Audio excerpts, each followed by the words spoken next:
I wasn't trying to make up her presence or make it a thing. It actually caught me by surprise, and I don't know if that's what it was, but it sure felt like it. I had one phone conversation with Ed Leffler, who was the former manager of the Carpenters, and he advised me that it was going to be tough sledding and I might think twice about doing it. But he was, gracious and wished me good luck. And I needed it. I didn't have enough of it. But you know what? I also didn't have allegiances, except to the question of why did Karen die? That's how I saw my job, is to kind of solve a mystery. And I didn't, and no one ever will. But the more we know, the more we know, I think the more compassionate we are about not just Karen and her life, but the people around her and her family. 60 million albums, died of cardiac arrest today in a Downey, California hospital. Karen Carpenter was 32. Paramedics were called in to her parents' home this morning after she collapsed, but she was pronounced dead at the hospital. Ms. Carpenter reportedly had long suffered from anorexia nervosa, in which irrational fear of being overweight leads to compulsive dieting. I think her death, at the time we made the movie, her death was still pretty fresh in everybody's minds, those who knew her and loved her. We filmed as much as possible with authentic people, places, and things.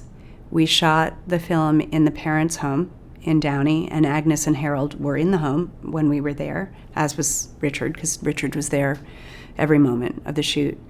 We shot at A&M in the same recording studio, and Herb Alpert came to meet us and to watch.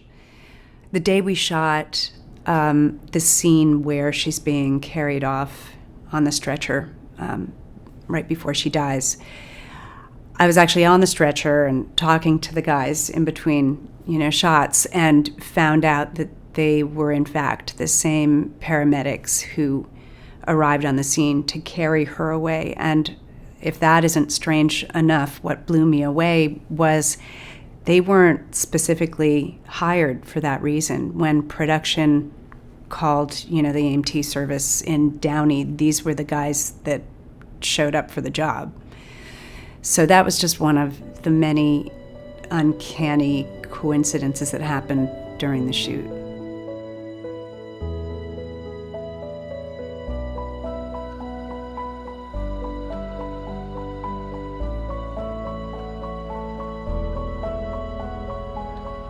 I showed up for the first fitting, some warehouse.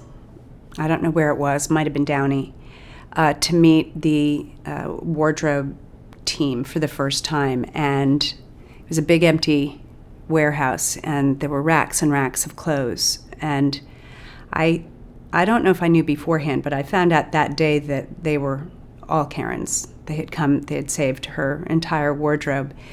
And before the fitting started, the team went out to go get something. So I was left alone with the clothes, and I started to peruse them, and I was just going through all of them and noticing that, the performance costumes versus her everyday wear.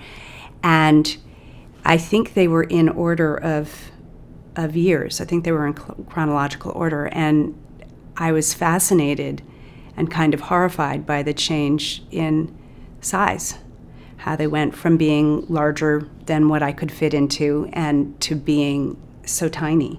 And I remember just saying, my God, Karen, what did you do to yourself? And it was very odd.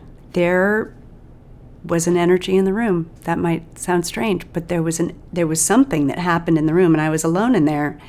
But I looked up, and I was trying to figure out what I was feeling, and before I could identify it, the team came back in the room, and lots of talking, noise, stuff, just, commotion, and the door slammed, and that whatever energy there was in the room, it immediately stopped when everybody else came in. And that was the first of several kind of haunting moments on set.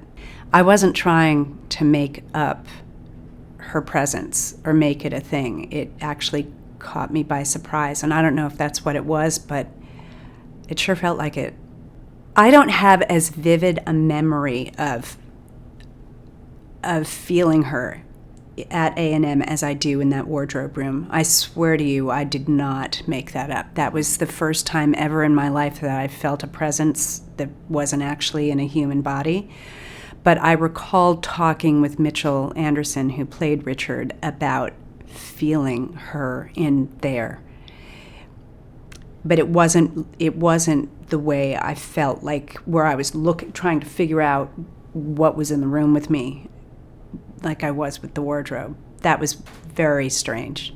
The movie probably fell short in 100 ways of getting to who Karen was, or even why she died. But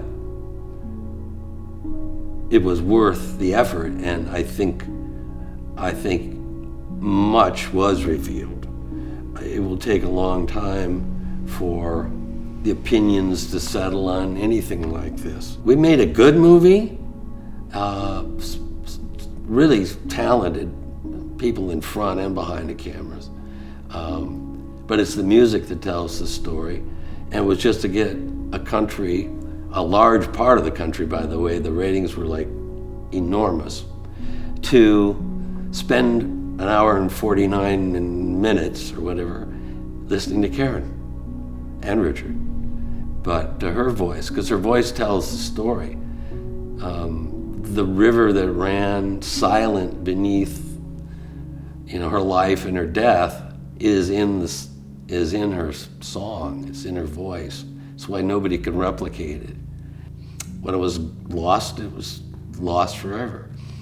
So that's why it has such value. Nobody can just come along and do that again. Nor Dylan, or you don't have to have a great voice to have a memorable voice, but she did. You're never happy with the movie that you end up with, because it's so different from what you went, charging off to make. But you learn to accept it the way you learn to accept your kids when they go through their teenage years and they don't turn out the same, but you love them, and I love the movie. I loved Karen Carpenter.